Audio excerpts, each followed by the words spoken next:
It is now time for the Robesonian Sports Report with Chris Stiles on 97.1 FM, 1340 AM, WAGR in Lumberton, covering sports for Robeson County. Now here's your host, Chris Stiles. And a good Thursday morning to you here on January 30th. I'm Chris Stiles, sports editor at the Robesonian, and this is the Robesonian Sports Report here on WAGR. In full swing of basketball season here as we get close to the end of the month of January, and so that'll be the topic of discussion for most all of the show here this morning. And jumping right in, looking at some boys basketball results here from the last week. Lumberton beating Purnell Sweat last night in a makeup game from the snow last week. It was 78-42. Lumberton took advantage of kind of a mismatch that they had benefiting them down in the post with Jaden Shepard going for 19 points and 18 rebounds, which he's capable of doing that just about any night, but did it certainly last night. Chris Hammonds also had a double-double with 10 points and 10 rebounds for the Pirates. And then Israel Perkins even had a couple of key baskets off the bench down low as well. And they had good guard play to complement that post play as well. 13 points for Nate Lawson, 10 points, 4 assists for Lonnie Porter, and 5 points, 8 rebounds, 3 assists for Amari Jones. Purnell Sweat, after Lumberton had a good start, Purnell Sweat actually hung around a 12 to 16 point gap for really the rest of the first half and a minute or two out of halftime, but then Lumberton went on a 15-0 run that put them up 55-27, kind of sealed the outcome. And Purnell Sweat, of note, was coming off a tough loss on Tuesday to Cape Fear, in which they had made a big run, took the lead, and then I think they led by 7 with a little over 2 minutes left, and then gave that lead back with a big Cape Fear run for the Colts to win 70-65. Lumberton won its 14th straight in the series against Purnell Sweat. In fact, head coach Brian Edwards is 14-0 in the series. And also Lumberton's 29th win in the last 31 meetings. Colin Sampson did have 17 points for Purnell Sweat. Jeremiah Barnes had 14. Purnell Sweat has a couple of games coming up. Friday at Jack Britt, Saturday a makeup game at Grays Creek. Lumberton, meanwhile, has a big conference matchup Friday night against Southview, who handed them their lone conference loss earlier in the season. And now the Tigers have to come to Lumberton, and so that'll be a big one in the United 8 on Friday night. Elsewhere, St. Paul's beat Clinton 64-62. And this was a game that obviously was close and was tied in the late seconds when Tyke Moxonine made a steal on one end of the floor, took it all the way to the other end of the floor and scored with a second left to give St. Paul's the win. Oxonine scored 20 points for the Bulldogs. Theo Setzer had 8 as well. St. Paul's 4-13 overall, 2-3 in the Southeastern Athletic Conference. But you have to wonder, can this win and the thrilling way that they got the victory maybe give them some much-needed momentum as they head into the second half of conference play. The downside of that is they host league-leading West Bladen. Tough matchup on Friday. Here on the Robesonian Sports Report on WAGR, I'm your host, Chris Stiles, sports editor at the Robesonian, going through recent high school boys basketball results. And Fairmont beat Clinton 81-44 last night. Dominant win for Fairmont, who snapped a 3-game losing streak with that outcome. Interesting kind of transition point in their season over the last couple weeks. They had been playing without their star Landon Cummings. He came back from injury. The first game of that 3-game losing streak was without him against Whiteville. The second game was in his return, and he didn't really spark until the fourth quarter of that game and actually almost led them back against Union Pines. And then the third loss was to, frankly, one of the best teams in the state in 2A in West Bladen. They have a key matchup coming up February 11th. They go to West Bladen trying to avenge that loss in a game that will be key in the Southeastern race. Fairmont should be favored in the rest of their conference games, including Friday they go to Red Springs. Speaking of Red Springs, the Red Devils with a 49-20 loss to West Bladen on Tuesday night, 62-35 to Midway last night. It continues to be a struggle for the Red Devils. They fall to 1-16 on the season, and as I mentioned, they'll host Fairmont on Friday. Just been a struggle throughout for Red Springs, and they've had a lot go wrong on the court, of course. They've also had a lot go wrong off the court, and it's just one of those seasons that they've really had a lot of storms to weather and haven't been able to convert that into on-the-floor results thus far. And then collegiately, locally, UNCP went to Wilson last night and picked up a 97-65 win, dominating Barton. The Braves filled up the basket last night, shooting over 61%, and improved to 10-2 in Conference Carolinas. 6 double-figure scores for UNCP. They were led by Dallas Gardner, who had 18 points, 11 rebounds, and 4 assists in the game. This was a big response game for UNCP after they frankly laid an egg in the second half at Converse on Saturday. A game they had led 42-29 at halftime, and then Converse, the Valkyries, outscored them 47-26 in the second half. Just completely flipped the script, and UNCP just had a really bad second half in that game against the team they should have beaten. And a big upcoming stretch of 3 games in 5 days for the Braves starting on Saturday. 2 of them are makeup games, and that's kind of why so many games right together. Saturday against Emmanuel, that was the originally scheduled date, and then Monday against Francis Marion from when it snowed last week, and then next Wednesday they'll have Virginia State, and all these are at home, by the way. Virginia State, the game back in December that was postponed after the backboard was shattered during warm-ups with a dunk gone wrong. So that game will be Wednesday next week. And so the Braves continuing to play well for the most part outside of that Converse game. As I mentioned, 10-2 in Conference Carolinas, right there near the top of the league standings. And, of course, you can read about all this at Robesonian.com and in the print edition of the Robesonian. Basketball, this time of year I kind of call it the Basketball Times because there's a lot to go around. Certainly a big sport here in North Carolina and in Robeson County. Just getting started here on the Robesonian Sports Report. After the break, we'll be joined by Marcus Thompson, the girls basketball coach and athletic director at Fairmont. We'll be right back after this.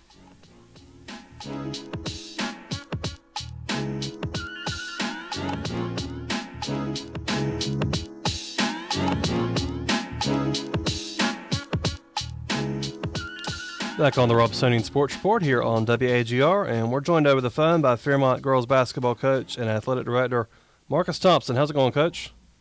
It's going good. All right, good season for you guys thus far, 16-1 overall, 5-0 in the Southeastern Athletic Conference, and you are currently the number 1 ranked team in the RPI rankings for the 2A East region. The RPI rankings the state does to help determine playoff seeding and so forth. So how would you assess your team's season so far, and how neat is it to see yourself atop that leaderboard when you look at the RPI? So far, we're still learning. We're still growing. I think chemistry is finally coming around a little bit. But once that get intact, I feel like there'll be a pretty well-oiled machine.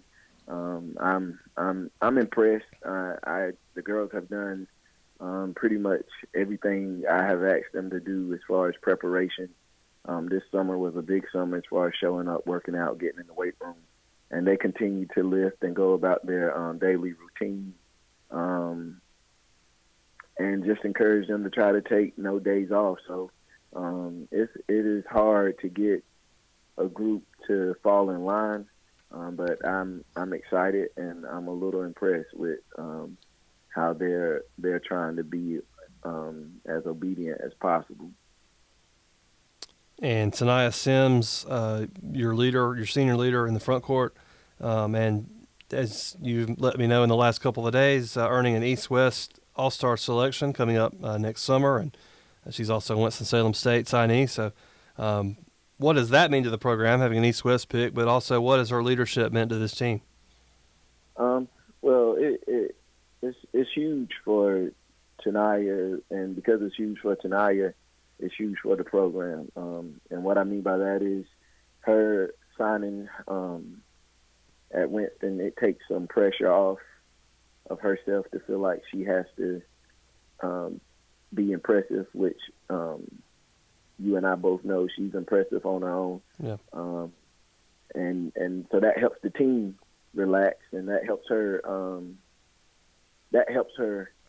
relax more, which helps the team feel comfortable about everybody filling filling in roles that fit them. And so Tanaya is not as, she's not as hard pressed to feel like she has to do probably as much as she's done last year. She plays with more freedom now, which to me, she's playing some of her best basketball when she's playing with freedom. And it's just it's a big deal, and just to see her grow over the years and work hard, her dedication to the gym is unmatched. So I think that points to her, some of the benefits she's reaping from being dedicated to the gym, and her, just seeing her personality grow, and her trying to, just better herself on and off the court. I'm excited for her, and her teammates are excited for her as well. And senior guards Maya and Nia Smith, the twins, are also signed collegiately to North Carolina Wesleyan, and they kind of are the ones that bring the energy for you guys, and also in leadership roles as seniors. So, what do they bring to the table for you guys? Well, they're motor, man. I mean, it's hard to get players to play hard. That's you can have all the skill in the world, but if you're not playing hard, it doesn't really matter. And one thing you can, Maya and Naya, they may not always get certain things right, but one thing for sure is they play hard. They play extremely hard, and so that's what they bring. And what coach wouldn't love a player that plays hard?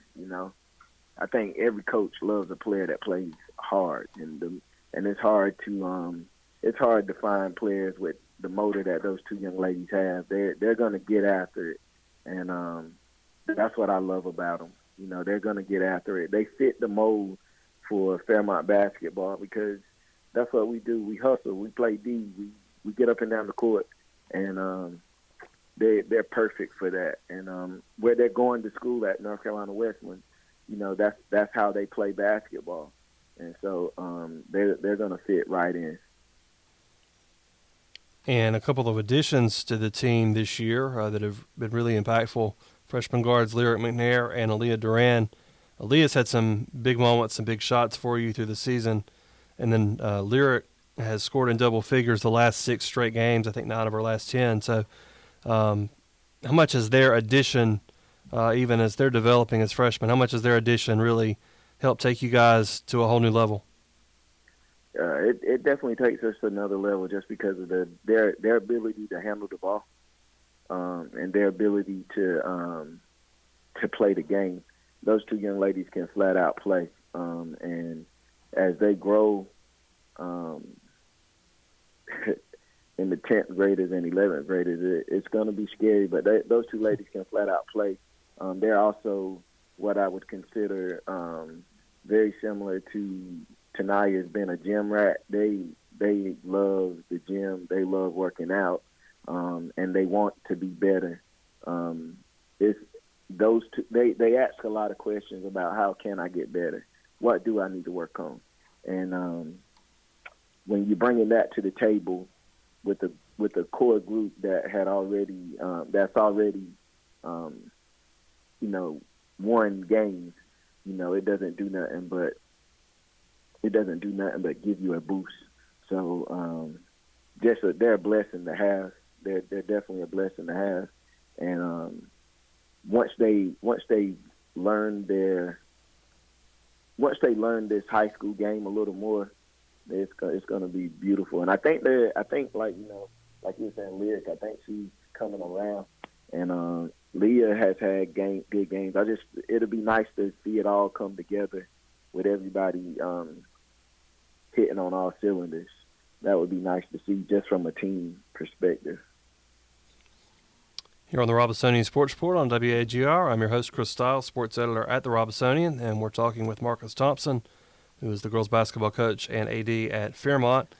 And you took over the program. This is your 6th season, and it was coming off of a winless season the year before. Now you guys have won the Robes County Shootout back-to-back years, have won shared conference titles the last 2 years with a good shot at least a share, if not even better this year. So how incredible is that from where the program was when you took over to where it is now? Super incredible. I mean, it's one of those things. You appreciate the process. You appreciate the relationships that were built with your players, and you appreciate the parents. Man, I've been blessed with great parents. I mean, for the most part, I've been blessed with great parents, I'll say, and they've allowed me to coach their kid up, to be hard on their kid, to push their kid. And the parents have bought in, and the kids have bought in, and I'm just a huge believer that, once you create a standard, you ask those kids to reach that standard, and that's the standard is the standard. We don't lower the goals just so a kid can dunk. We keep the goals high, and when I say high, it's not just about winning. It's about being obedient and making sacrifices for your teammates, being obedient and making sacrifices at home. And that's our philosophy, and it comes from Christian principles, and it's the process. We haven't cheated the process not one time, and now we're reaping the benefits from it. But it's sometimes it's you can plant a tree and you never see the tree grow. I've been blessed. God has allowed me to be a part of planting a tree, and now we're seeing it grow and we're eating fruit from it. And it's just like I said, it's a blessing. It is incredible. And you're also in your first year as athletic director for Fairmont, and right off the bat have had a pretty big hiring decision to make with the football job. So hiring Scott Loosemore, who had been defensive coordinator at Scotland, what made him stand out from some of the other candidates that you may have had? Well, what stood out to Scott is he was very transparent. He made it clear his goals, and whenever you have transparency, that stands out, because transparency to me, it speaks honesty. And having an honest person matters. And then his philosophy is a winning philosophy. His expectations is a winning. It breeds winning. And I'm not, like, once again, I'm not talking about a record for games. I'm talking about students winning and athletes winning, not just on the field but in life. And he has a plan. And he has a plan that I was comfortable with, and Dr. Barton was comfortable with, something we could stand by. And I'm excited about the knowledge he has, and the way he can teach. And I'm super excited. And going through the process of reference checks, and doing a background and trying to figure out more about this person that had a great interview, you realize you're blessed that he actually applied for the job. So much stood out about Scott, and he's a great guy, man. He's a down to earth guy, and he's passionate about students, and he's passionate about football. And I think I think the program's going to turn around next year. And it may not turn around, like I said, in wins, but we'll see a different attitude as the players approach the game. If the players buy in, that's the other piece. I always say people have to buy in to their leaders, and if the players buy in, we'll get, and the parents buy in, we will see some great results. You replaced Michael Baker as the athletic director. Of course, the gym's named for him there. He was coached boys basketball for a long time. Actually, you're in a role he used to be in as girls basketball coach as well. And he's still around quite often. So how much do you kind of appreciate that presence, that counsel, however you want to put it, of having him still be very present at Fairmont? I appreciate it. It's good to have. It's good to it's it's not odd for him to remind me of something that I should do or should look into, or he'll say, Marcus, just a heads up, next time this comes up, you might could do it this way. And I take his advice. I listen, and ultimately I have to make certain decisions. But yeah, it's great to have. We are, we're working together a lot of times, just so that I can be the best I can be, and so it's not, odd for him to come sit down, talk to me, or talk to Dr. Bunton, because he's still around. He's volunteering, and it's good to have Coach Baker around. Coach Marcus Thompson, thanks for joining us here on the Robesonian Sports Report. All right, thank you. And we'll be right back.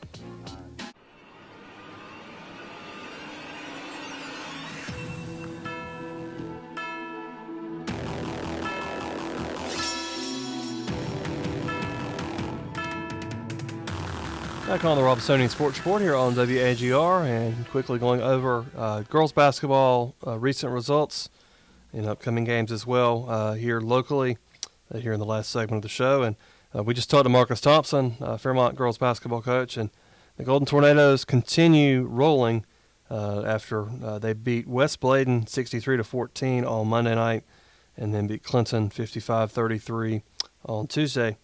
Tanaya Sims and Lyric McNair each had 14 points in the Clinton game. This is after McNair had a career-high 26 on Monday night. And as I mentioned with the coach, McNair has scored in double figures in 6 straight games, 9 of her last 10. Really coming on strong here. And Tanaya Sims continues to be the leading scorer. As we mentioned, a Winston-Salem State signee and a East-West All-Star selection this week for that game, which is in July in Greensboro. The Golden Tornadoes 16-1 overall, 5-0 in the Southeastern Athletic Conference, and they are currently number 1 in the RPI rankings for the 2A East region that the NCHSA puts out. So a lot of good things going on in the Fairmont program. They're at Red Springs on Friday. Last night, Lumberton beat Purnell Sweat 73-38, and Lumberton kind of has a big 3 stars. Ivy Johnson's even used that term, big 3, the head coach. And they all kind of had a stint where they kind of took over the game. It started with Andrea Brown, who scored the first 7 points of the game, which was maintaining her momentum from a 26.11 rebound performance in Tuesday's overtime win against Jack Britt. And then she did get in foul trouble, but came back strong in the second half as well and finished with 21 points and 7 rebounds. Charlie Whitley had a 8-point stretch middle of the first half. Not consecutively, but nonetheless scored 8 points in fairly short order, and she finished with 11 points and 4 assists. And then Gabby Locklear scored 11 points in the second quarter as part of her 15-point, 6-assist performance overall. Zoe Neff had 7 points to lead Purnell Sweat. The Rams struggled offensively, especially in the first half of this game. Lumberton will play league-leading Southview on Friday. The Tigers have not lost a conference game, so that'll be a challenge for the Pirates. And Purnell Sweat plays Friday at Jack Britt and Saturday at Grays Creek. Here on the Robesonian Sports Report on WAGR, I'm your host, Chris Stiles, sports editor at the Robesonian, and going over girls high school basketball results here locally. St. Paul's beat Clinton 66-44 last night, improving to 15-3 overall, 4-1 in the league. And that follows up Tuesday's 59-12 win over Midway. Zacoria Davis had a big game for the Bulldogs, 18 points and 12 rebounds. And Zari Shipman, as we often see from her, with a stat sheet stuffing night with 16 points, 6 rebounds, 6 assists, and 7 steals. And then Alyssa Monroe also with 11.6 rebounds. So the Bulldogs playing very well. They remain one of the 10 or so best teams in the 2A East region, if not even better than that. Just saying conservatively one of the 10 best. But the problem for St. Paul's is they happen to be in a conference with Fairmont, who, as I mentioned, is number 1 in the RPI. So, and that is St. Paul's lone conference loss. Those 2 teams will play not this Friday, but the following Friday in Fairmont. This Friday, St. Paul's will host West Bladen. Red Springs has picked up a couple of wins this week, improving their record to 6-12 on the season. In fact, they were 3-12 and have won 3 in a row. Over the last 10, 12 days or so, had a game Saturday of MLK weekend, the MLK Classic at Red Springs, won that game against the tournament host, and then didn't play last week with the weather. And then Tuesday night beat West Bladen 55-36. Nicaira Hunt and Monica Washington each scored 15 in that game. And then Wednesday against Midway won 41-24 with a breakout performance from Adriana Locklear, 13 points. And Monica Washington had 11 in that game as well. So the Red Devils starting to play better basketball of late. And they will host Fairmont on Friday. UNCP women beat Barton 78-63 on Wednesday night. Braves were in control of this game throughout. They improved to 16-4 overall. They're 10-2 in Conference Carolinas. And local product Natalie Evington, who went to Purnell Sweat, had a career-high scoring night for the Braves. She scored 15 points on just 5 shots, going 5 for 5 from distance. Hannah Russell led the Braves with 16 points, 8 rebounds. Stella Malika, 14 points, 6 assists. And Kelsey Adams nearly had a double-double with 13 and 9. And this is after the Braves, Saturday before last, lost to Belmont Abbey, who is responsible for both of their conference losses. But then last Saturday beat Converse 64-59 in a rebound game. This coming Saturday they'll face Emmanuel at home, and then they'll actually have a week off before playing Young Harris February 8th. Unlike, as I mentioned, the men's basketball team playing 3 games in 5 days. But and actually that's not correct about the week off, because they do have Francis Marion as well on Monday. Then they will watch as the men play Virginia State on Wednesday in a men's standalone. But Saturday, Emmanuel, Monday, Francis Marion for the Lady Braves. And, of course, you can read about all this in the Robesonian and at Robesonian.com. As I mentioned, Purnell Sweat Lumberton last night, UNCP basketball as well, and that thrilling win for St. Paul's boys at the buzzer. Friday night, Fairmont and Red Springs face off, as well as 2 big games with Lumberton and Southview, the girls and the boys both, a big contest. And then also working on an interesting story about the upcoming RCC baseball program and some of the recruits they're getting from a distance far away. I'll leave it at that for now, but that'll be in the coming days. And then wrestling and swimming each about to begin their postseasons as well. And before you know it, baseball and softball will be here. At the high school level, that's still a few weeks away, but UNCP starts its season in both of those sports this weekend, believe it or not. So a lot going on, crossover season, as those of us in the sports industry call it, particularly in the month of February. And, of course, you can read about all of it in the Robesonian. For Paul Matthews behind the scenes, I'm Chris Stiles, sports editor of the Robesonian. Thanks to Marcus Thompson for joining us a bit earlier. And thanks to you for joining us as well here on the Robesonian Sports Report on WAGR.